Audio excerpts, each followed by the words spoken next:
esperanza. Todo gira en un mundo extraño.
Hola, buenas tardes de nuevo.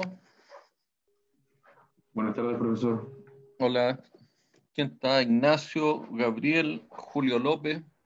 Buenas Julio tardes, en la profe. mañana no lo vi. Estaba presente. Ya, qué bueno entonces. Eh, Julio, aprovechemos de hacer ya el resumen máximo, el resumen de lo que vimos en la clase pasada para que entremos ahora de lleno a lo que es el RCM. ¿Qué te acuerdas? ¿Qué es lo que entendiste? Ya. ¿Qué es lo que... En un comienzo vimos cómo afectaba el contexto con el Pestel nuevamente. Hablamos del tema eh, de los constitucionales, eh, cómo Pero, ¿qué afecta sentido te hace eso para lo que estamos estudiando, Julio? tiene relación con la misión y la visión personal de una empresa, en cuáles van a ser sus medidas luego de un cambio de reforma a nivel país. También hablamos de la situación LATAM, la que está viviendo ahora, que es como una situación crítica por la pandemia, que, que tiene menos disponibilidad, o sea, por la pandemia no se necesita tanto el uso de aviones, por lo que le piden menos disponibilidad de los aviones. Eso afecta la confiabilidad. ¿Afecta la También, confiabilidad?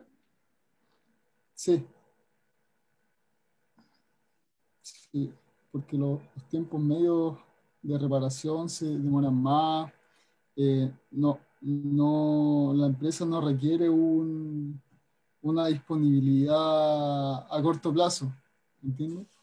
Mm. Eh, y bueno, también hablamos de cómo se relaciona el contexto operacional con el contexto global, que va casi lo mismo que estaba diciendo anteriormente. Mm. Eh, También la relación de la inversión con la confiabilidad operacional, con la confiabilidad en sí, la confiabilidad humana. eh, ¿Qué más? También hablamos de cómo afecta, o sea, eh, si quiero una mayor mantenibilidad, también tengo que invertir más. eh, bueno, y básicamente eso. Cerramos ¿Ya? la clase final con los tipos de, de reparaciones, el cíclico en reparación y el cíclico en sustitución. Ahí ya. En cuanto a, porque nosotros estamos hoy día, ¿cierto?, en la unidad temática número 2, donde la unidad temática número 2 ve básicamente cuáles son las herramientas de gestión que nosotros tenemos para diseñar estrategias de mantenimiento. ¿No? Y dentro de estas estrategias de mantenimiento, ¿te acuerdas las que conversamos, Julio? Hablamos del ISO 31000. ¿Ya? Y la ISO Bueno, 31000, ¿a cuál la asocias tú? al, a ver, déjeme- Al GRM, ¿cierto? Que tiene básicamente algunos pasos bien importantes, donde el GRM y la ISO 31000, uno se da cuenta de que a partir de esa norma, que es una norma de gestión de riesgo, uno puede también gestionar los riesgos de falla y establecer los planes de mitigación, que esos planes de mitigación finalmente son los planes de mantenimiento. claro, También hablamos del RBM, ¿te acuerdas? sí, sí, también me acuerdo.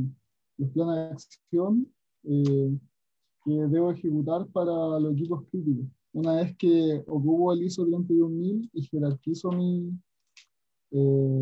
mis posibles fallas, ocupo mi RBM. ¿Cuál es la diferencia que tiene, por ejemplo, el aplicar, o sea, en la aplicación, ¿cierto? El RDM o el GRM. Eh,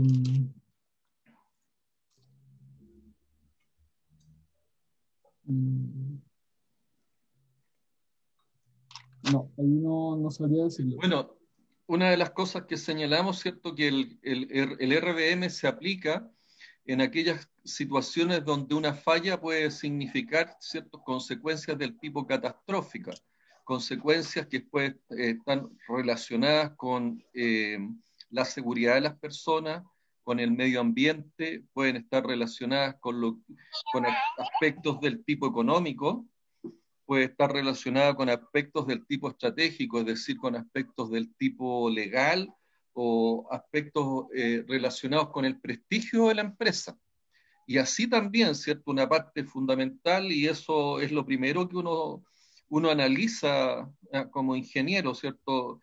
Y es lo primero que uno analiza porque es la tendencia y es parte de los objetivos esenciales, que es el tema económico, ¿ya? Nosotros lo que buscamos siempre como ingenieros, ¿cierto? Al cumplir la promesa que hacemos los ingenieros con cada uno de los proyectos, es satisfacer necesidades que se orientan a mejorar lo que es calidad de vida o a reducir la pobreza dentro de lo que es la sociedad.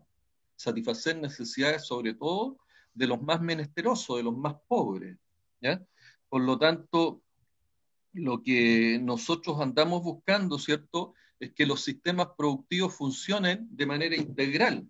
Y cuando hablamos de manera integral significa que los sistemas productivos tienen que ser rentables, tienen que ser sustentables, tienen que respetar y no agredir los factores del HSEC y tienen que ser competitivos. Entonces, a través de estos métodos que estamos aprendiendo ahora en esta unidad temática, métodos como son el GRM o la ISO 31000, o este método que es el RBM, el mantenimiento basado en riesgo, o la inspección basada en riesgo, donde en el slide que está aquí en la pantalla ustedes pueden apreciar los pasos para lo que es el RBI, básicamente, que es la inspección basada en riesgo. Tanto el RBM como el RBI nacen en la industria petrolera, ¿ya? Y toda la información más acabada con respecto, ustedes la pueden encontrar en las normas API, que es la American Petroleum, el Instituto de Petróleo Americano. Entonces anoten eso también cuando ustedes quieran aplicar, y si tienen la oportunidad de aplicar el RBM,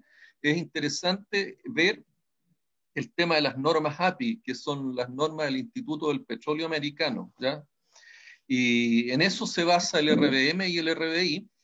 La diferencia es que el RBM tiene una característica bien especial desde el punto de vista de la cuantificación de los riesgos. Para lo que es la cuantificación de los riesgos, utiliza probabilidades estocásticas. Los otros métodos, el GRM, el RBM o el TPM, lo que utilizan fundamentalmente son frecuencias de falla. Y las frecuencias de falla tienen relación con una historia que pueden estar entre los operadores, los especialistas o la gente, o estar dentro de lo que es fundamentalmente de manera cualitativa en el historial de falla de un equipo. A diferencia, tengo que insistir que el RBM utiliza datos experimentales y datos históricos que pueden estar también dentro de los software o dentro de los software de administración del mantenimiento, pero fundamentalmente lo que utiliza ahí son datos estadísticos. ¿Cuándo ocurrió? ¿Cuánto es el tiempo de reparación? Todos esos datos estadísticos los utiliza el RBM para establecer cuáles son las probabilidades estocásticas y utiliza herramientas como el árbol de falla y otras para establecer las fallas en cada uno de los componentes, ¿ya? El RBM de por sí, ¿cierto? Y por las características que tiene, es un método un tanto más caro que los otros métodos. Ahora, en general, lo que se hace, ¿cierto?, es que dependiendo de la experiencia que tenga cada uno en estos métodos o modelos que aplica uno para establecer las estrategias de mantenimiento o los planes de mantenimiento, ¿ya?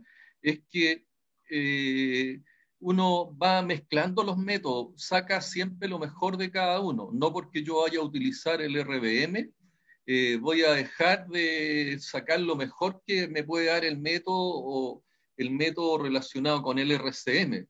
De hecho, creo habérselos comentado acá en la ENAP de Concon, lo que se utiliza fundamentalmente el RCM, ¿sí? Y en algunos casos tienen algunas probabilidades de falla de características estocásticas, pero lo que utilizan, ¿cierto?, es el RCM y se basan en una muy buena historia que tienen en cuanto a lo que es la operación y las fallas de los equipos que son parte de ese proceso y en ese contexto. ¿Ya? Entonces, una pregunta. dígame. ¿El GRM es lo mismo que el RCM? No, su aplicación es similar, nada más que el GRM, el GRM es lo mismo que la ISO 31000, ¿ya? Quizás el GRM es muy poco conocido, lo que sí se conoce es la metodología de la ISO 31000 para desarrollar estrategias y planes de mantenimiento, ¿ya? Ahora vamos a ver, ¿y qué es lo que hace el GRM? Utiliza, ¿cierto?, este protocolo de la identificación del contexto, la identificación de los riesgos asociados, ¿cierto?, al proceso en el contexto, ¿ya? Recuerden que cuando yo identifico contexto y cuando identifico riesgo, una herramienta importante son las 6M. Luego, una vez que yo identifico este contexto y identifico los riesgos basados en estas 6M, yo hago un análisis de los riesgos asociados, ¿ya? Utilizo inventarios críticos, utilizo herramientas como son la lluvia de ideas, los brainstorming, ¿ya? A objeto de poder identificar y de poder analizar estos riesgos. Cuando yo quiero analizar los riesgos, me pregunto también qué ha sucedido antes, qué es lo que podría suceder, hablo con los proveedores y puedo hacer todo un análisis ahí acabado de los riesgos. Una vez que hago el análisis, yo procedo, ¿cierto?, a lo que es la evaluación del riesgo. Y acuérdense que el GRM o la ISO 31000 ¿sí?, utiliza básicamente probabilidades o frecuencia por lo que es la consecuencia y el impacto para determinar el nivel de riesgo, para determinar el valor esperado de la pérdida que está asociado, ¿cierto?, a lo que es el nivel de riesgo. Y una vez que yo determino el nivel de riesgo, todos aquellos riesgos que resultan, que pueden tener un resultado del tipo catastrófico o inaceptable, yo tengo que entrar a administrarlo. Y administrarlo significa que tengo que diseñar los elementos de mitigación de estos riesgos para llevarlos a riesgos del tipo inaceptable, del riesgo aceptables, ¿ya? En inglés se usa también el riesgos alarm, riesgos aceptables, riesgos tolerables, de tal manera, ¿cierto?, que yo eso los tenga administrados y que tenga la posibilidad, sobre todo en aquellas fallas que pueden producir riesgos que son inaceptables o riesgos catastróficos, yo pueda administrarlo e intervenirlo antes que ocurra la falla funcional, ¿ya? Porque ocurría la falla funcional, evidentemente se nos va a desatar algo de carácter catastrófico. Entonces, el GRM aplica los mismos pasos el GRM es la ISO 31000 aplicada, ¿cierto?, a lo que son las fallas y al uso que se tiene que dar en mantenimiento fundamentalmente, ¿ya? ¿Entiendes eso, no? Sí, profe. ¿Pero te sigue alguna confusión con respecto a lo que es el RCM? El RCM lo vamos a ver ahora en detalle, el mantenimiento centrado en confiabilidad.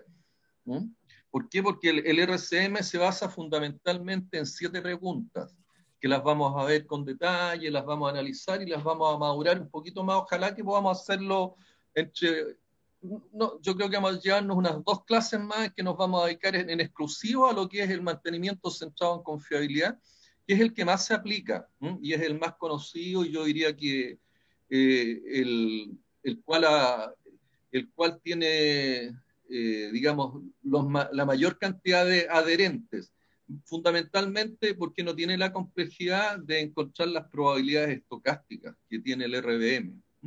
Y el RCM, Entonces, dígame. el RCM se basa, es como un pilar fundamental en la ISO 31000 también. El RCM no, el GRM utiliza como pilar fundamental y sigue la misma metodología que la ISO 31000. El RCM, el mantenimiento centrado en confiabilidad, utiliza 7 preguntas, ¿no? Que las vamos, como te digo, a ver en detalle.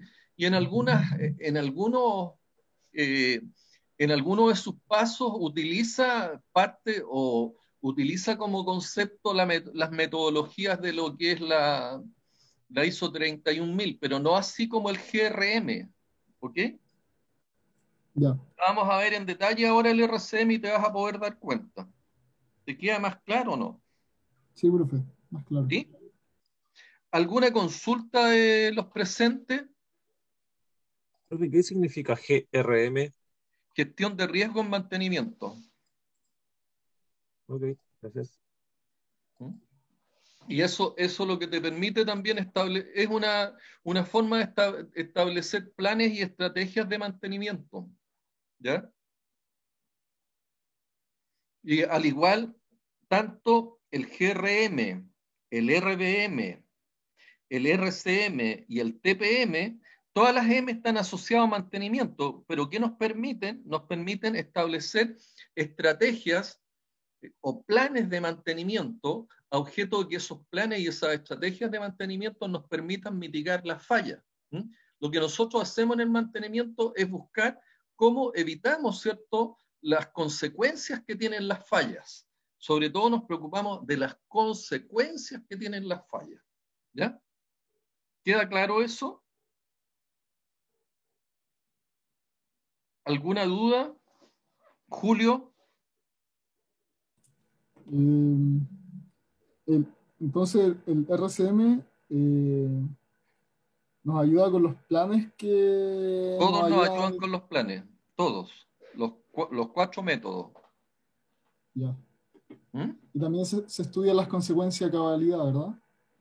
En general, o sea, nosotros con el mantenimiento, más que preocuparnos de las fallas en sí mismo, lo que nos preocupan son las consecuencias que tienen. Entonces, ahí centramos, digamos, nuestro análisis, ¿ya? Y esa es una de las bondades que tiene el RCM, porque el RCM, dentro de una de las preguntas que hace, se pregunta, oye, ¿cuáles son las consecuencias de la falla? La quinta pregunta del RCM nos pregunta, oye, ¿cuáles son las consecuencias que tienen las fallas? Y ya hemos visto, ¿cierto?, que lo que nos preocupan a nosotros son las consecuencias. ¿Te acuerdas cuáles son las consecuencias que tiene o cuáles pueden ser las consecuencias de una falla, Julio? Y claro, o sea, pueden afectar el HSEC. Entre otras cosas, ¿cierto? ¿Qué más pueden afectar? eh, La bueno, economía, claro, la economía, la política el también. prestigio, ¿m? Mm. Entendiendo o sea, entendiendo, ¿cierto?, que el prestigio y las leyes son parte de lo que es la parte prestigio y legal, son parte también de la estrategia de la empresa, entonces pueden afectar la estrategia de la empresa, ¿ya? Pueden afectar la economía de la empresa. Ahora, principalmente, y es un tema que yo le doy color, ¿ya? Y que ustedes de alguna manera tienen que darse cuenta, yo le doy mucho color al HC, ¿ya? Porque ahí, de alguna manera, está incorporado los aspectos éticos y morales que nosotros tenemos que ver desde el punto de vista de los procesos industriales. ¿Mm? Nosotros no podemos producir a cualquier costo. ¿Mm? De hecho, cuando uno habla del tema, del tema de seguridad ambiental o seguridad hacia las personas, hay una frase que es muy decidora, que dice que no hay ninguna emergencia operacional, ¿no?, ¿ya?, que justifique exponer a riesgo a las personas o al medio ambiente, ¿ya?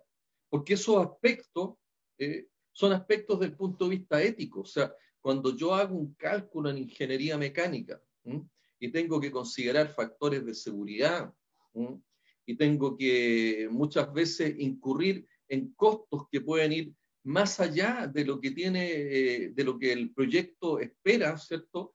Que puedo incorporar CAPEX u OPEX, ¿no?, que son mucho más alto que lo que yo tengo en algún momento planificado, ¿ya? Yo, como ingeniero mecánico que estoy haciendo esos cálculos de resistencia a materiales, y que dado que la resistencia a materiales me está diciendo a mí técnicamente que yo tengo que aumentar una dimensión o tengo que mejorar las características de una tubería, de una viga, de una infraestructura, yo debo hacerlo, ¿ya?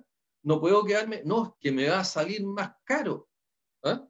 Mucho más caro sale, ¿ya? Y eso también tienes que incorporarlo, que un poquito inclusive más allá de los aspectos ético y moral, a mí un accidente me significa altísimos costos. Un accidente o un incidente ambiental me afecta lo que es el prestigio de la empresa. ¿Y en qué te puede afectar que el hecho, cierto, que la empresa pierda prestigio, Julio? Que la, o sea, directamente con la economía también. Seguramente otras empresas ya no van a empezar, ya no van a tener la misma confianza con con la empresa y con los productos Y no te van a comprar, po. eso. Y no te van a No, comprar. ¿Mm? Cuando a nosotros nos acusan o si nos llegan a acusar, ¿cierto? En algún momento, bueno, yo, no sé, ustedes saben, yo estuve muy metido en la industria minera y estuve en cargos bien interesantes. Y en algunos momentos a nosotros nos acusaron en Codelco de que estábamos haciendo dumping, en el sentido de que no tomábamos medidas desde el punto de vista ambiental y eso hacía que nuestros procesos fueran más económicos, más baratos y que vendiéramos a menor costo. ¿Ya? profe, ¿cómo se llama ese término? ¿Darming? Dumping, ¿Camping? dumping, D-U, Ah, ya, ya. ya. Entonces, el hacer dumping significa que de alguna manera yo estoy tergiversando los costos porque estoy produciendo, pero estoy produciendo con altos costos ambientales, ¿ya? Lo que ocurre con muchos productos en China, no sé si ustedes saben, y bueno, China es una economía abierta, pero dentro de lo que es una dictadura.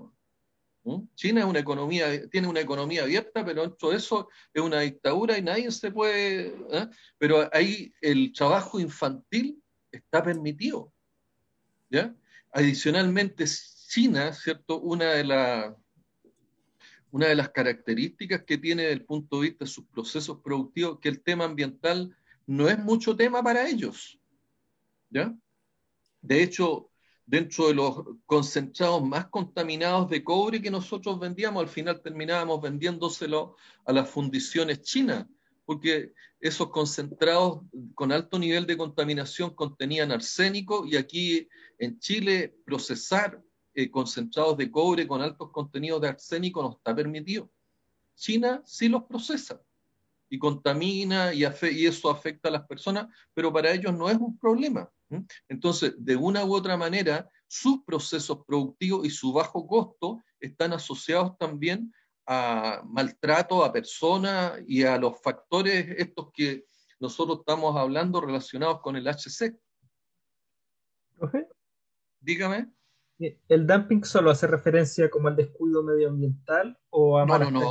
no, no, no, tiene relación con muchas veces no sé si han escuchado el concepto de producir con sangre.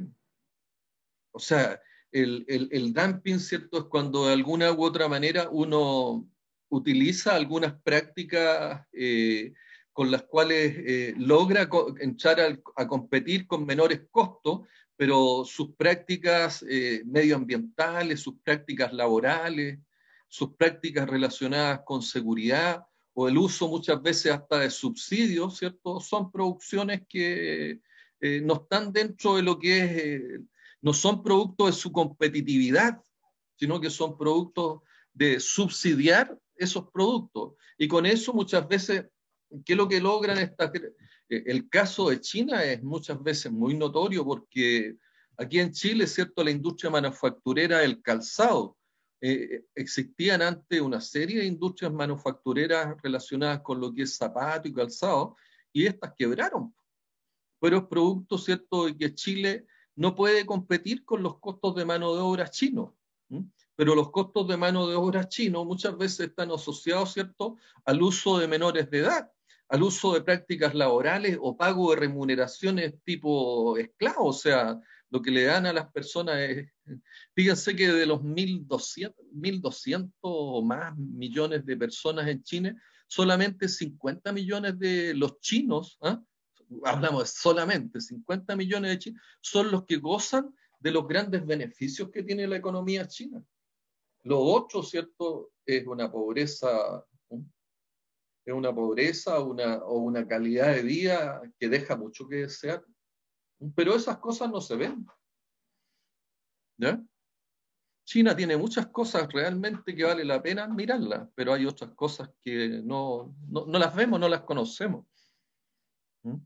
Entonces, evidentemente, nosotros en todos estos temas, y por eso que les decía, yo le doy bastante color a estos temas relacionados con el HSEC, porque de alguna manera nosotros con eso generamos sustentabilidad, generamos sostenibilidad, hacemos un buen uso de los recursos.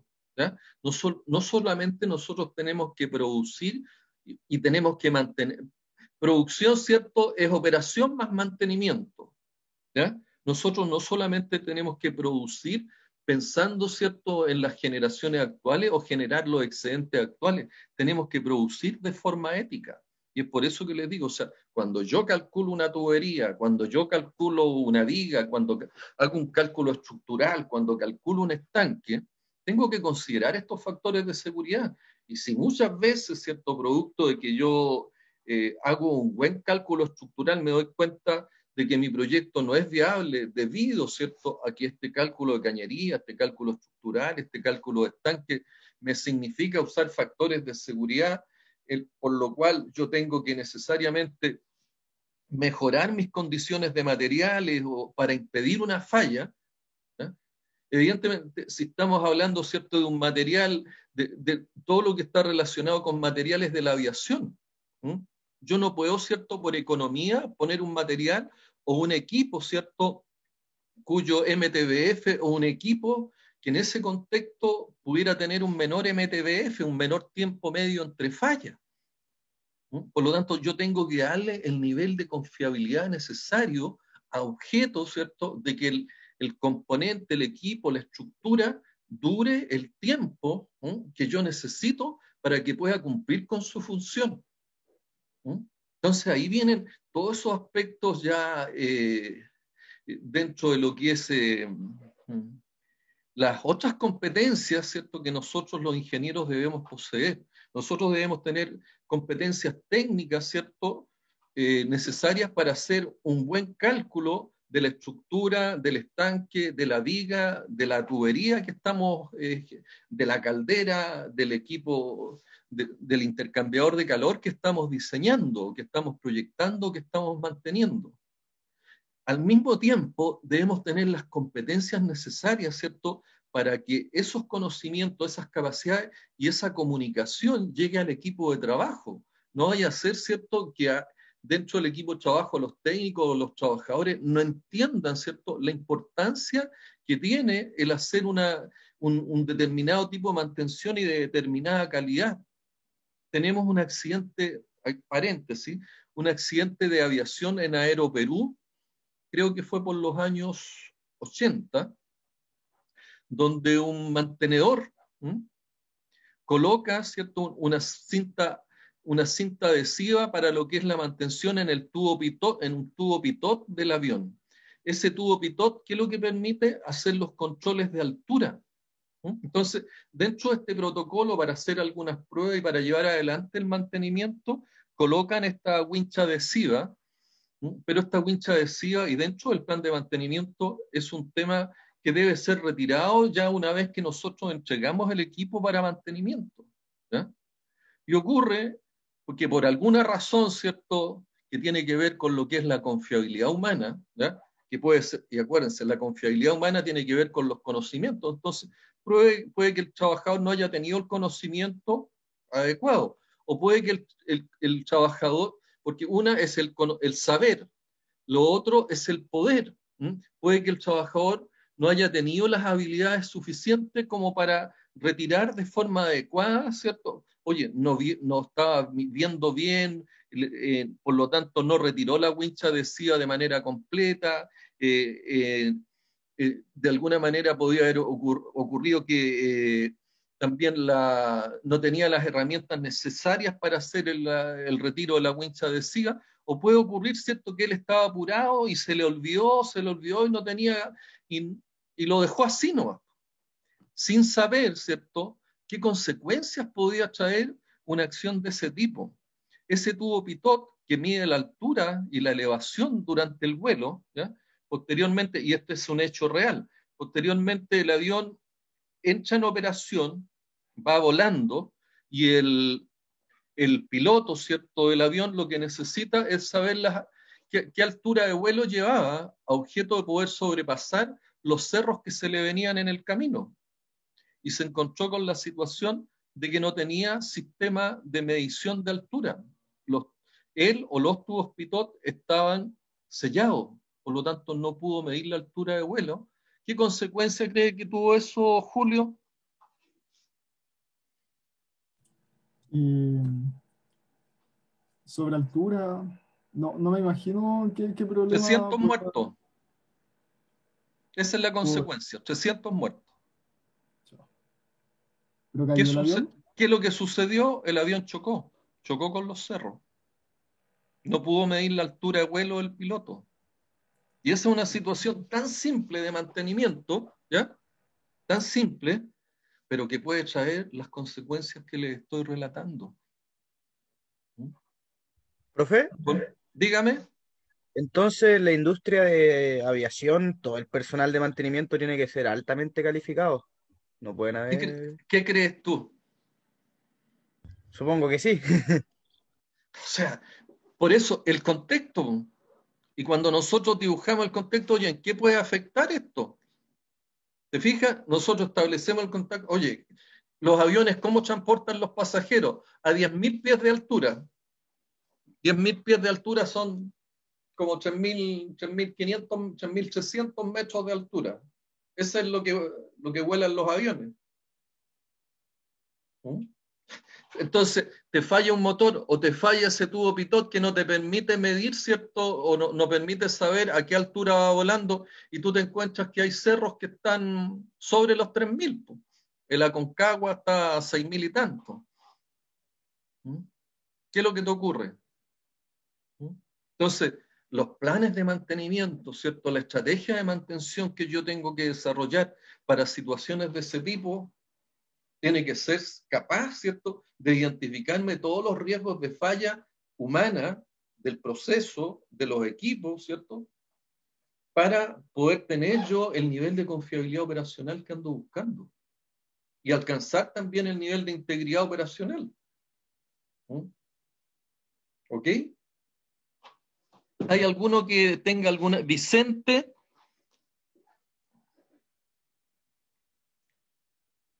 ¿Yo? ¿Sí? Tú eres Vicente, ¿no? Sí. Vicente, es que te he escuchado muy poco durante todos los... ¿Mm? ¿Qué opinas, Vicente? ¿Tienes alguna duda? ¿Quieres dar alguna opinión? Es que lo que pasa es ¿Estábamos que tengo dos explicando? horarios, entonces solo vengo a ¿Ah? ver y después el otro lo veo en la grabación. ¿Pero entendiste ahora lo que estábamos explicando? Sí, de la importancia de ofrecer un buen servicio en las mantenciones porque puede repercutir en accidentes o en consecuencias O mucho sea, mayores. lo primero es que nosotros tenemos que tener claramente, entender cuál es el contexto de operación que tiene cualquier sistema. Luego de eso, identificar en ese contexto cuáles son los riesgos de falla, ¿ya? Y una vez que yo identifico los riesgos de falla, tengo que hacer un análisis de las fallas, qué es lo que podría suceder. ¿Mm? Yo no sé si alguien en ese momento, este accidente que yo les relato ocurrió en Aeroperú, ¿ya? Hubo varios chilenos que fallecieron en ese accidente. Finalmente, ¿cierto? Por lo que estábamos hablando, dentro de lo que es las consecuencias que puede tener, ¿cómo ustedes creen que fue el tema relacionado, Vicente, con el prestigio de Aeroperú? Eso me imagino perdió una cantidad importante de clientela la ¿Tú te empresa. atreverías a volar o sea, si estuviera Aeroperú y te dicen, oye, tenemos pasajes de Aeroperú bien baratos y tenemos unos que son de Latam, pero son caros en Claro. este tipo de... ¿Mm? Al final uno opta por la TAM, porque la seguridad no tiene precio. Bueno, porque tú sabes que la consecuencia que tiene, ¿cierto?, ante una falla, ¿m? Ante una falla de esto, las consecuencias son catastróficas. ¿M? Entonces, el tema de las consecuencias es algo que uno tiene que estar también analizando. ¿M? ¿Qué crees que ocurrió con la TAM? Perdón, con Aeroperú. Yo me imagino que si no lo salieron a salvar, quebró. Quebró, po. ¿Qué línea aérea vuela a Perú? ¿Has visto alguna vez, sabes o no? No, no tengo idea de eso. Hoy día está LAN Perú. Esos son los vuelos, ¿m? Pero Aeroperú quebró, desapareció. Consecuencias, ¿cierto? 300 muertos, consecuencia, quiebre de la empresa. ¿M? Las consecuencias, digamos, detrás de los 300 muertos, quizás con qué situaciones nos vamos a encontrar. Es como un efecto mariposa, ¿Eh? es como un efecto mariposa porque parece algo mínimo el tubo pick-up, como la mantención, y claro, las consecuencias, la repercusión que tiene es catastrófica. Así es. ¿M? Entonces, el establecer, ¿cierto? Y el darnos cuenta la importancia que tiene el mantenimiento para lo que es la sostenibilidad y la competitividad país es tremendo, ¿ya? Es tremendo, o sea, la pega esta es sumamente importante, o sea, una falla en lo que es un equipo minero, ejemplo, un molino SAC, ¿m? Una hora de tensión en un molino SAC, si lo miramos desde el punto de vista económico exclusivamente, significan del orden de los $250.000 la hora. ¿Mm? $250.000 la hora. ¿Mm? Una de mis experiencias relacionadas con mantenibilidad, en alguna oportunidad yo emigré de Codelco, me fui a BHP y me tocó hacer el mantenimiento.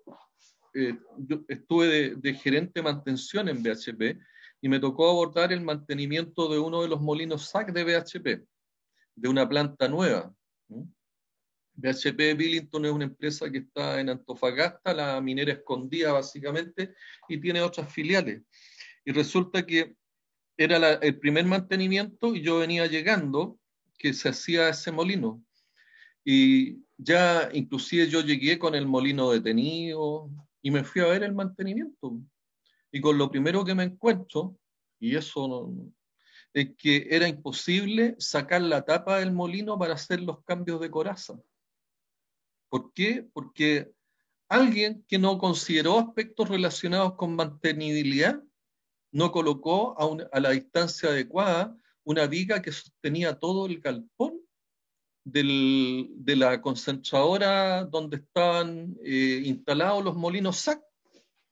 Entonces, una de las vigas madres que se denominaba, intercedía el sacar, ¿cierto? De sacar la tapa del molino para hacer el cambio coraza.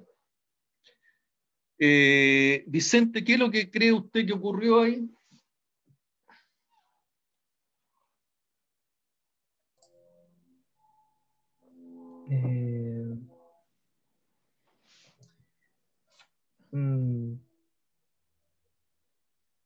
No lo sé.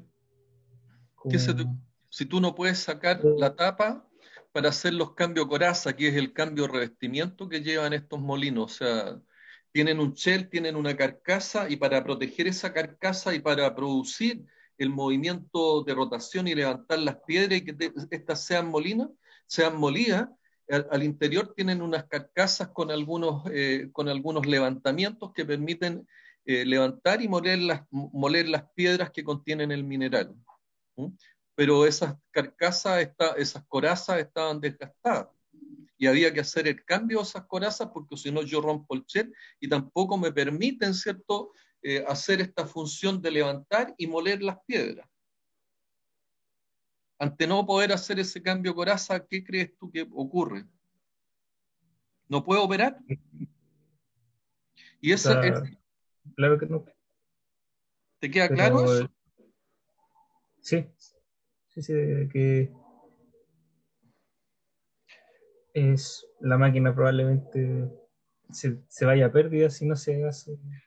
A ver, no puedo operar, o sea, no puedo cumplir la función, ¿ya? ¿Por qué? Porque puedo destruir una máquina que vale millones de dólares, ¿ya? Y adicionalmente tampoco cumplo la función de poder moler, ¿ya? Por lo tanto, ¿qué es lo que hago? Rediseñar para poder correr la ¿Y qué viga y rediseño? Cambio, ¿qué rediseño? la posición de la viga. Y es una viga madre de un galpón donde está instalada una concentradora.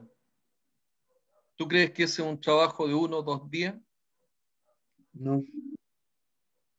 Hay que recalcular todo, hay que rediseñar todo, y eso significó 3 meses. Esa mantención debería haber durado 2 días y medio. O sea, ustedes multiplican los $250.000 la hora por haberse pasado, ¿cierto?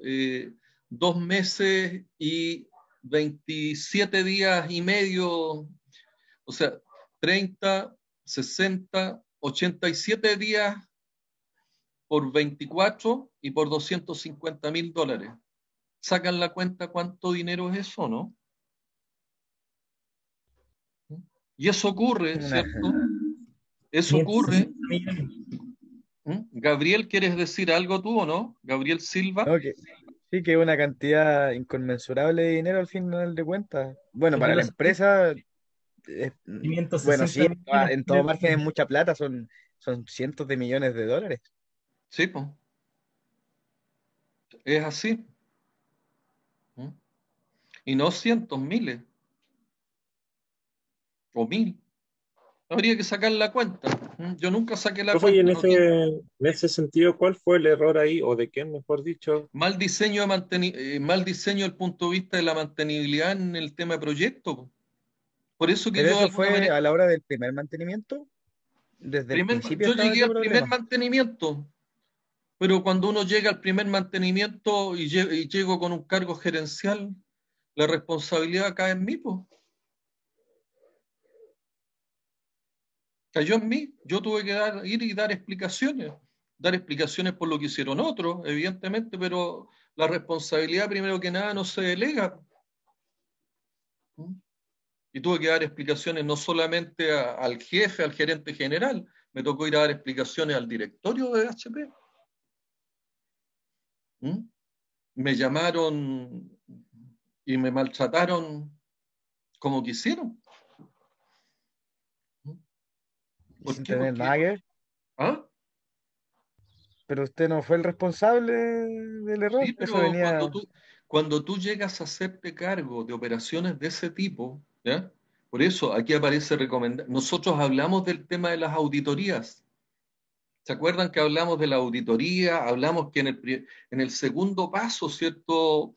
De este modelo de 8 pasos, nosotros tenemos que hacer diagnósticos y auditoría. Lo primero, cuando uno llega a un cargo de alta responsabilidad, tiene que encargarse de hacer las auditorías necesarias. ¿Ya? Evidentemente, yo no fui tan castigado, pero tampoco fui felicitado por lo que ocurrió. Pues. ¿Mm? ¿Ya? Porque yo, Profe, inclusive, pero, disculpe, ¿usted tuvo que llegar a hacer la mantención de una vez o estuvo trabajando un tiempo y lo pilló ahí el no, momento yo de la venía, mantención? afortunadamente iba llegando. ¿Mm? Afortunadamente iba llegando. Pero si ustedes me dicen, yo previamente, antes de llegar a la planta, hay todo un proceso de contratación, de entrevista, de visitas. Yo visité la planta esa, que era una planta nueva, una planta que tenía un par de meses de inaugurado. ¿Mm? Entonces, por mantenimiento del tipo preventivo, que son a unas cuantas millones de toneladas que y es un equipo nuevo, uno tenía que hacer este cambio de coraza. Pero ninguno de los presentes, ¿cierto? Y del que, en mi caso, que yo iba llegando, nos dimos cuenta de esa falla que había. no medimos la tapa, no medimos los elementos necesarios para poder retirar esa tapa y poder incorporar, ahí se incorporan unas máquinas que se llaman laineras. Esas máquinas laineras son un tipo robot que uno mete los brazos y esos brazos sacan las corazas que están desgastadas y mueven e instalan las corazas nuevas. Y posteriormente los mantenedores o los trabajadores que están haciendo este cambio de coraza las van apernando a la estructura, al frame, al shell principal que tiene. ¿Ya?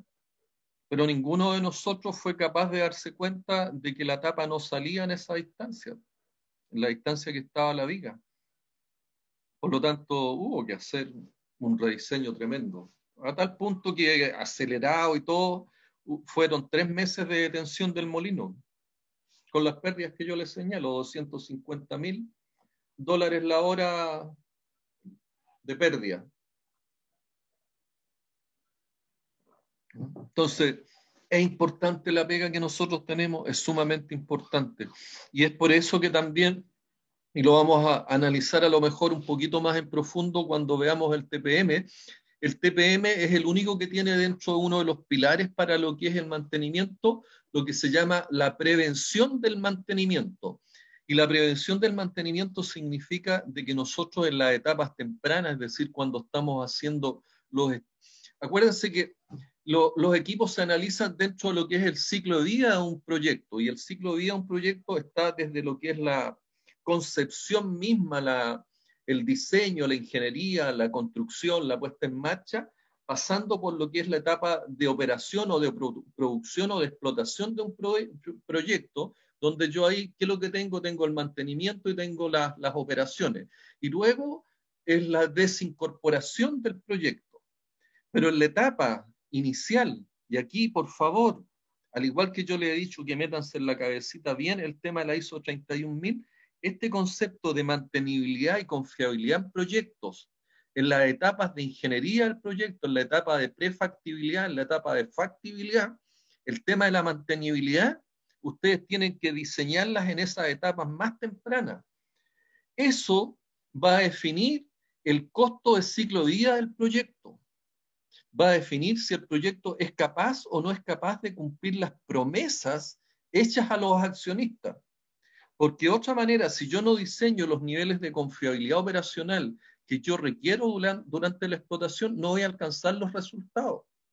No voy a alcanzar el nivel de disponibilidad, no voy a alcanzar la utilización, no voy a alcanzar los niveles de producción. Pero por otro lado, si yo no diseño, ¿cierto?, los niveles de mantenibilidad y las condiciones necesarias para que los tiempos medios de reparación sean mínimos, me voy a encontrar con condiciones, esta que yo les relato, es dramática, es catastrófica. ¿Eh? Me voy a encontrar con esta situación de que yo no voy a cumplir los tiempos medios de reparación. Y así como en este caso, que fueron meses por un error de diseño y por un error de ingeniería, ¿ya? Nosotros nos podemos encontrar con otras situaciones en que a lo mejor no son meses y años, pero pueden ser un par de horas.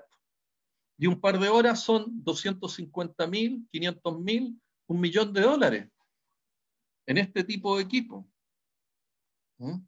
Eso mirado desde el punto de vista económico.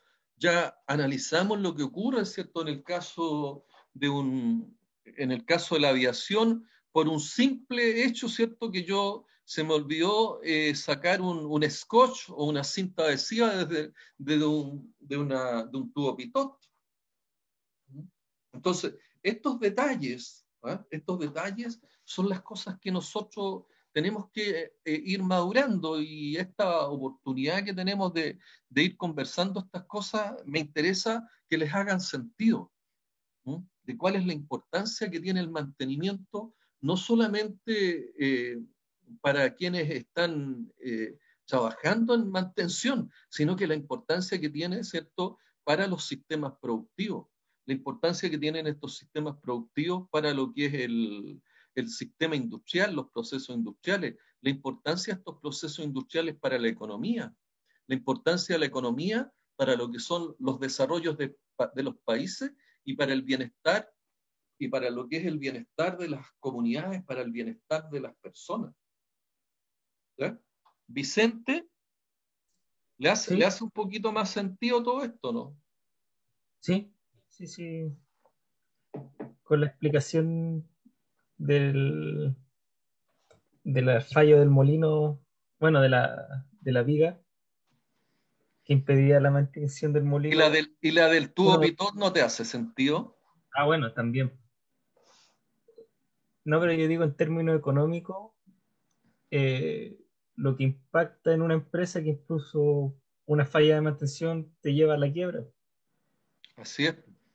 Eso lo pueden soportar, ese nivel de pérdida lo pueden soportar grandes empresas como, bueno, BHP Billington es una de las mineras más importantes en el mundo, ¿ya? Pero otro tipo de empresas, ese nivel de pérdida es insoportable, no tienen cómo sostenerlo. ¿Mm? Gabriel Silva, ¿algún otro comentario, opinión? No, profe, más que claro, como acaba de decir, me estoy dando cuenta como la gran importancia que toma el mantenimiento en todos los niveles, partiendo del diseño de la ingeniería misma, Sí. como los temas económicos, de todas las partes, como la producción misma, todo depende del mantenimiento, los niveles que tenga. O sea, al final, si ustedes empiezan a darse cuenta, y es por eso que dentro de la evolución del mantenimiento, cuando inicialmente conversamos, oye, un mantenimiento a la falla en los años, en los siglos pasados, ¿cierto? Cuando empieza la industria de primera generación, donde aparece la máquina a vapor, donde aparece en forma incipiente, ¿cierto? Lo que es la industria en línea, evidentemente se aplicaba lo que era el mantenimiento a la falla, y un mantenimiento a la falla era poco y nada, ¿cierto? La importancia que tenía el mantenedor, él iba, reparaba, no había ninguna urgencia desde el punto de vista de los niveles de producción, lo que fue cambiando, ¿Profe? ¿sí? Y en esa época igual habían empresas que terminaban quebrando debido a alguna falla, pero debería ser mucho más común Es que que hoy en día. en la mecanización, cuando la mecanización está incipiente, el tema de la producción dependía principalmente de actividades del tipo manual. Por lo tanto, una falla podría afectarte, pero no a nivel de que pudiera afectar, digamos, lo económico financiero en una empresa Ah, ya, a esa comprendo. altura. ¿Mm? Que es distinto ya a partir de más o menos entre la Primera y la Segunda Guerra Mundial, ya donde estas guerras marcan un cambio importante debido a que la misma guerra concita, ¿cierto?, de que la necesidad de muchas personas, de muchos técnicos especialistas, aparece todos los temas relacionados con la mecanización, y ahí aparece todos los conceptos ya de planificación de la producción, y la planificación de la producción trae consigo también la planificación desde el punto de vista del mantenimiento, de la calidad, de eliminar defectos. Entonces, esa necesidad de mejorar los sistemas productivos, evidentemente trae también al mantenimiento como un protagonista de mayor importancia, hasta llegar al día de hoy, donde yo diría que la mantención es más importante inclusive que la operación. Desde la mantención, el mantenimiento, o más preciso, ¿cierto?, la gestión de activos, ¿ya? Y el mantenimiento es parte importante o los conocimientos relacionados con la mantención o la eliminación de fallas de lo que son los equipos, sobre todo hoy día de los equipos ciberfísicos, toma una importancia tremenda. Porque ustedes ven, o sea, si yo no tengo los niveles de confiabilidad, no diseño el nivel de confiabilidad y el nivel de mantenibilidad necesario, no tengo la disponibilidad. No tengo, dígame. ¿Qué tipo ciberfísico ese término? Los equipos ciberfísicos hoy día en los sistemas autónomos son todos aquellos equipos que tienen, digamos, funciones del tipo tradicional, mecánicas, eléctrica, electrónica, acompañadas, ¿cierto?, por computadores. La Ah, ya, incorporación la incorporación de todo lo que son las tecnologías informáticas. ya. Esos son los equipos ciberfísicos, ¿ya? Como la Y que información de la producción. Sí, está mal Claro, claro. que hacen Ya. cierto que los sistemas hoy día sean más complejos. ¿Mm? ¿Ya? ¿Te queda claro, no? Sí, sí, lo que pasa es que no conocía el término, Ya. pero lo entendí. Pero es un término que ustedes se van a tener que acostumbrar. ¿Mm? Aparece también la ciberseguridad en todo esto, ¿mm? Que es la seguridad en el control y manejo de todos estos sistemas. Oye, con la incorporación de la 5G, hoy día se nos va a hacer inclusive más complejo todavía pero así como más complejo también es un mundo más entretenido. Es un mundo que, y creo que lo conversamos también, que estos sistemas autónomos, estos sistemas ciberfísicos, lo que permiten, ¿cierto?, es sacar al hombre de aquellas tareas que son de mayor riesgo, permiten sacar al hombre también de aquellas tareas que son rutinarias y que nos pueden llevar a accidentes como son estos accidentes que ocurrió en el Aero Perú. ¿Mm? Porque tareas rutinarias, tareas muy repetitivas, tareas que muchas veces nos llevan a distraernos, ¿ah? Pueden significar fallas que al final nos van a llevar y nos van a significar consecuencias como las que hemos estado analizando. ¿Ya? Entonces, el mantenimiento, evidentemente, y las técnicas de mantenimiento, el conocer los tipos de mantención, conocer estas herramientas para generar estos planes de mantenimiento y de gestión de activos, van resultando unas herramientas muy valiosas, porque nos van a permitir, ¿cierto?, cumplir los procesos industriales con integridad operacional, es decir, podemos alcanzar resultados económicos sustentables, sostenibles, sin agredir el HSEC y que se transformen en procesos que sean competitivos. ¿Ya? Entonces, para allá, eso es lo que empujamos, eso es lo que andamos buscando. Y una de las herramientas que estamos viendo estas herramientas de gestión, que son estos métodos que a mí me permiten diseñar estas estrategias de mantenimiento, identificando y teniendo en cuenta todos los elementos y factores que en esto influyen. ¿Ya?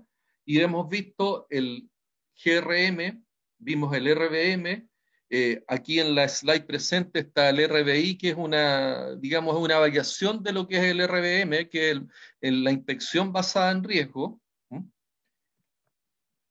Tenemos a continuación, ¿cierto?, uno de los más famosos y conocidos y que yo pretendía iniciar hoy día fuerte y bueno, lo vamos a hacer en los minutos que nos quedan. El presentarles lo que es el mantenimiento centrado en confiabilidad, que es uno de los métodos. Yo le he hablado GRM, RBM y ahora está el mantenimiento centrado en confiabilidad. El mantenimiento centrado en confiabilidad nace en la industria aérea. ¿Mm? Nace por ahí por los años 60, donde la Autoridad Federal de Aviación de Estados Unidos, que es algo así como la Dirección de Aeronáutica acá en Chile, es decir, son los organismos encargados de fiscalizar la industria de la aviación. ¿Ya?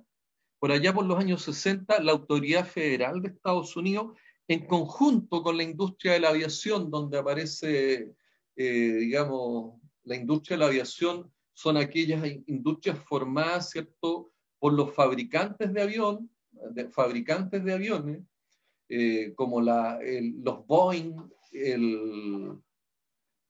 los fabricantes del DC-10 o los fabricantes de Lockheed, que el Lockheed yo les tengo una historia que yo creo que la vamos a ver la clase pasada, pretendía verla hoy día, pero que es un video sobre un accidente aéreo también, básicamente un accidente aéreo que ocurre por una falla asociada a la confiabilidad operacional. ¿Ya? Entonces, estos fabricantes, como les decía, estos fabricantes o esta industria aérea, en conjunto con la Autoridad Federal de Aviación de Estados Unidos, una de las cosas que se vienen a analizar es que el mantenimiento del tipo preventivo, que es el que se aplicaba en la industria de aviación, es decir, este mantenimiento asociado a las horas de vuelo de los aviones, no estaba dando buenos resultados. ¿Ya? Y que muchas veces intervenciones mayores de los aviones overhaul, ¿cierto? Que se hacen, muchos de los overhaul de los aviones se hacen a las 50.000 horas de vuelo. Viene un overhaul de los aviones, que un overhaul significa que yo restituyo, ¿no? Restituyo las condiciones originales al equipo, ¿ya? Y muchas veces, ¿cierto? Ocurre de que cuando el overhaul no es suficiente, yo tengo que pensar en lo que es el reemplazo del equipo, ¿ya? Y tanto el reemplazo del equipo como el cambio o la compra de un equipo como el overhaul resultan ser alternativas para lo que es el reemplazo de un equipo. Una vez que se termina, ¿cierto?, lo que es la vida útil de un equipo, o en este caso de uno de los aviones, yo lo que hago es que o tomo la decisión si lo que voy a hacer es comprar un avión nuevo, o en su defecto voy a hacer un overhaul, ¿ya? En el caso de los aviones, normalmente lo que se hacen son overhaul, pero hay muchos equipos cuando en algún momento, por temas inclusive de carácter tecnológico, como ocurre con muchos equipos que actúan y funcionan para mitigar consecuencias del tipo ambiental, donde los equipos se obsoletean de manera muy rápida. Entonces, muchos de esos equipos, más que un overhaul, lo que requieren, ¿cierto?, es que estos equipos sean reemplazados. Pero en el caso que estamos relatando y que estamos conversando, la aviación comercial, a las 50.000 horas, como les señalaba, es necesario pensar en overhaulear el equipo, es decir, restituir las condiciones originales del avión, ¿ya? Y se dieron cuenta que muchas veces ese trabajo, esa mantención del tipo preventiva, no significaba grandes mejoras, y muchas veces esa mantención mayor nos llevaba a una situación de que no mejoraba ni la seguridad ni la confiabilidad del avión. En los años 60, las probabilidades de falla en la aviación eran bastante superiores a las que tenemos hoy día, ¿ya? Las condiciones eran de mayor riesgo, ¿cierto?, en lo que es la aviación del tipo comercial. Entonces, estos fabricantes de equipo, esta industria de la aviación, en conjunto con la Autoridad Federal de Aviación de Estados Unidos, se pusieron a estudiar este fenómeno, porque adicionalmente a esta situación que ocurría, que con los overhaul yo no mejoraba seguridad ni confiabilidad, me ocurría, ¿cierto?, que el mantenimiento del tipo preventivo, ¿ya? Y esto ya es algo que para ustedes es más familiar, el mantenimiento preventivo me significaba, ¿cierto?, que muchos de los componentes que yo cambiaba tenían una vida útil mucho mayor, y al cambiar este componente, evidentemente yo dejaba mucha vida útil del componente arriba de la mesa, es decir, gastaba y perdía mucho dinero producto del mantenimiento del tipo preventivo. Y adicionalmente, ¿cierto?, el realizar estos overhaul muchas veces me lleva a una condición, y pregúntenme si no entienden el concepto, me llevaban, ¿cierto?, a lo que es la mortalidad infantil. Es decir, la mortalidad infantil significa que cuando yo inicio la operación de un proyecto, yo inicio la operación de una maquinaria, me encuentro muchas veces que la probabilidad de falla es mucho más alta que cuando yo estoy en plena operación, ¿ya? Y esta mortalidad infantil, producto, ¿cierto?, de hacer intervenciones de mantenimiento preventivo, yo la aumentaba producto de esta situación. Entonces, viendo todos estos elementos, es que ellos se decidieron a estudiar el mantenimiento preventivo en la aviación, y formaron lo que se llaman los Steering Committee. Y esto, o Maintain Steering Committee, ¿cierto?, de análisis, de esta situación, ¿ya? Y formaron alrededor de, como 3 Steering Committee en el tiempo, y finalmente el Steering Committee número 3 de mantenimiento llegó a ser lo que hoy día el mantenimiento centrado en confiabilidad, el RCM, donde una de las cosas interesantes que apareció acá, ¿cierto? La aplicación de lo que es el mantenimiento del tipo predictivo. ¿Ya? ¿Dudas? Profe, Dígame. el término de mortalidad infantil, no estoy seguro si lo entendí muy bien, pero es como que si yo cambio un repuesto continuamente, va a tener mayor probabilidad de falla de que Mira, uno que ya esté en pleno funcionamiento. más que el cambio de un repuesto propiamente tal, está relacionado con estos overhauls, estas grandes mantenciones. ¿Ya? Una mantención grande muchas veces a mí me lleva a que la probabilidad de falla aumente en la etapa del inicio de las operaciones. ¿Ya? Yo hago todos De estos rodaje. cambios, hago esta mantención y la probabilidad de falla va a aumentar por diversas razones. ¿Ya? Que puede ser, ¿cierto?, el que yo coloqué o no ajusté un repuesto, no utilicé el repuesto más adecuado, no utilicé el repuesto de mayor calidad, o no apliqué las tolerancias, no hice calidad. Pueden haber una serie de situaciones que me pueden llevar, ¿cierto?, a que yo tenga una mortalidad infantil o una falla prematura, que yo aumente la probabilidad de falla producto de este mantenimiento. ¿Ya? No sé, muchas veces uno, ¿qué es lo que hace? Uno, cuando parte con las instalaciones, sobre todo en proyectos nuevos, tiene una etapa que se llama de puesta en marcha, ¿m? Donde va visualizando todas estas fallas operacionales, producto de que las instalaciones, los ajustes, los equipos, los repuestos, las operaciones son nuevas. ¿Ya? Y en estas puestas en marcha uno va poniendo a punto los sistemas. ¿Ya? Sí, ahí me quedó claro. ¿Te Y lo queda otro, claro? ¿Mm? que bajo como esta situación de los aviones existía como en base al mantenimiento predictivo como un sobremantenimiento, ¿eso hace referencia de que cambiaba repuestos Podría, que no podría necesitaban? interpretarse como un sobremantenimiento, pero una de las cosas, como te digo, que se dieron cuenta ellos que el mantenimiento preventivo no estaba siendo ni eficaz ni eficiente. Es decir, no mejoraba las condiciones no mejoraba las condiciones de seguridad ni confiabilidad.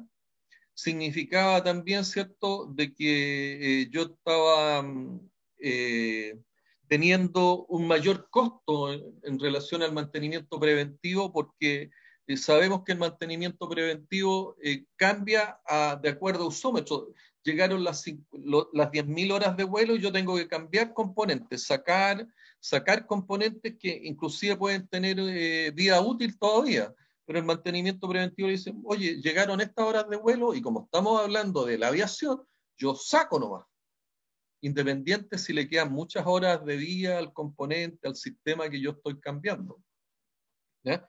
Y por otro lado, ¿cierto? Estos overhauls o estas mantenciones mayores traen como consecuencia también esta mortalidad infantil.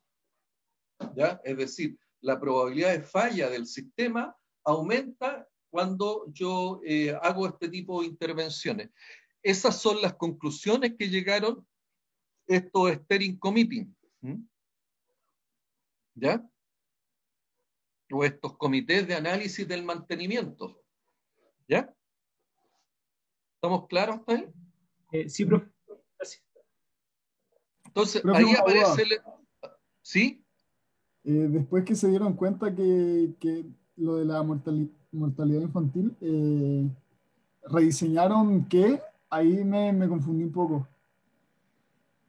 O sea, al darte cuenta, o sea, las tres principales conclusiones son las que les he señalado, ¿cierto? Que un overhaul no te mejoraba todo lo relacionado con la confiabilidad y la seguridad de los aviones. ¿M? Que un mantenimiento preventivo en lo económico no es el más adecuado. ¿M? Tenían altos costos de mantención sin ver grandes resultados. ¿M? Y por otro lado, lo otro que apreciaron, lo otro que concluyeron es que al hacer estas intervenciones, y estos son análisis estadísticos, historiales de equipo, al hacer estas intervenciones, aumentaba también la probabilidad de falla en los equipos, no la mejoraba. ¿Mm? Sobre todo el punto en la etapa temprana de la operación de los equipos. ¿Ya? Ya, ya. ¿Te queda claro? Sí, Bien, estamos en la hora. Bueno, el RCM lo que utiliza, ¿cierto? Son 7 preguntas y vamos a ver estas 7 preguntas con detalle y vamos a ir analizándolas cómo se aborda cada uno el próximo miércoles. Que estén bien, cuídense, Profe, sean bien responsables. Profesor, profe, una consulta. Profesor, Dígame. respecto a la tarea 1, ¿se la enviamos al correo? Sí, al correo. Ya, y para ver el tema de la tarea 2, ¿va a avisar con Es que anticipación o...? el tema, la tarea 2, ustedes debieran continuar y Por eso. hacerse cargo de la pregunta con el proyecto que están desarrollando. Ya, perfecto. Es que en, ¿Ya? en la PPT inicial decía que debíamos conversarlo con usted. Entonces, por eso lo pregunto. Deberían haberlo conversado cuando la seleccionaron, pues. Mm, Pero ya, continúen con el sistema o el proceso industrial que ustedes eligieron. ya, perfecto. ¿Ok? Gracias. Ya. Chao, profe. Chao, que estén bien. chao, chao.